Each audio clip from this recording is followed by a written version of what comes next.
أحبتي كم بقي يا شيخ معي من دقيقة؟ دقيقتين. هذه الدقيقتين يا جماعة بس يعني نراجع فيها القضية. لا تترك الذنب ينام معك.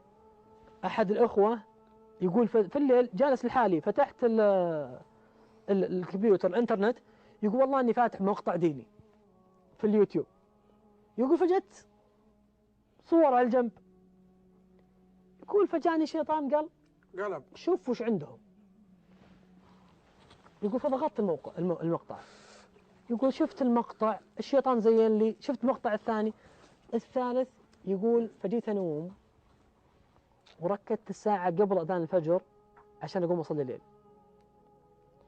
يقول أبغى نوم، تعبان أنا أصلا. يقول تهتز النفس اللوامة اللي في داخلي، قالت والله ما يقومك، تنوم على معصيته ويقوم يشرفك تقوم مع المحسنين، والله ما تقوم. يقول أقسم بالله ما أقدر نوم، أبغى نوم. قالت والله ما تقوم. هذه ما يشرف فيها الله أي أحد، يشرف فيها الله اللي قلبه نايم وهو معلق فوق. الله يجعلنا وإياكم منهم. فيقول قمت أبغى الحين أصلح الوضع. يقول أقسم بالله يا جماعة جيت أتوضأ، الآية تجيني أقم الصلاة طرفي النهار وزلفا من الليل إن الحسنات يذهبن السيئات ذلك ذكرى مو لأية أحد، للذاكرين، ما قال للقارئين، فهم ذكروا الله. يقول فجيت أصلي، يقول وأنا أصلي والله العظيم أن الآيات تأتيني في قول الله سبحانه وتعالى وبالأسحار هم يستغفرون. يقول أول مرة أقراها بالطريقة ذي، صورة عجيبة. يقول المهم صليت صلاة ما في زيها. يقول وأنا ساجد كنت أقول يا ربي لك الحمد. يقول ثم جتني دعوة أنا ما عمري دعيتها في حياتي، يقول يا ربي لك الحمد، واتذكر آية قريتها في ركعة من الركعات ولو نشاء لمسخناهم على مكانتهم فما استطاعوا مضيا. يقول والله الآيات ما حضرتها ولا شيء، بس جت في بالي وقريتها. يقول لكن أول مرة أقراها بالطريقة ذي، لمسخناهم على مكانتهم فما استطاعوا مضيا ولا يرجعون. تعرف تفسير الآية هذه وش هي؟ يقول أول مرة أوقف معها، يقول بعدها قريت تفسيرها. تفسير الآية يقول الله لو نشاء وهو على الذنب أمسخه على مكانتهم وهو قاعد على الذنب، فما استطاعوا مضيا، ما قدر يكمل الذنب، ولا يرجعون يغير، فإذا كسروا عليه الباب ودخلوا لقوهم المقطع متغير ما يقدر يرجع. يقول فقلت أنا ساجد يا ربي لك الحمد أنك ما مسختني على مكانتي. يقول ما في أي مانع، ما في ناس مسخوا على مكانتهم فيه، طيب عندي أنا حصانة لا. يقول فقعدت أحمد الله أنه ما مسخني على مكانتي. يقول المهم صليت صلاة عجيبة ما عاد أبغى أنوم فنمت. يقول أقسم بالله قبل أذان الفجر بساعة، وأنا أعرف نومي ثقيل، يقول والله قبل أذان الفجر بساعة قايم كأني نايم 20 ساعة. يقول صليت صلاة عجيبة، المهم رحت صليت الفجر.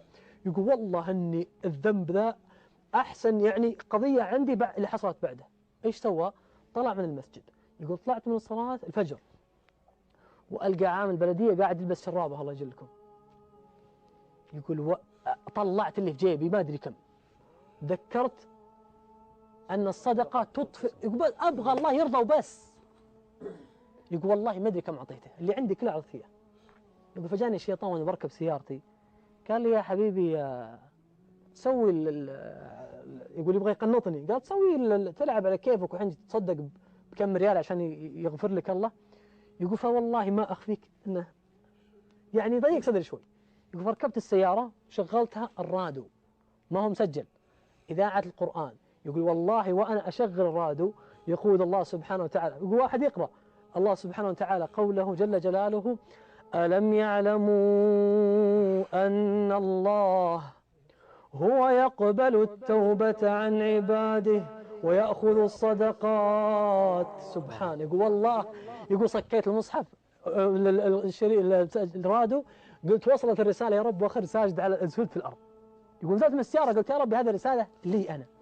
ختاما أحبة الفضلاء، ما هو قضيتك انك تأخذ ولا قضيتك انك تدبر نفسك، انت اصلا ما تقدر تدبر نفسك اصلا ولا تدبر غيرك. اذا ما دبرك هو صح والله ما تتدبر.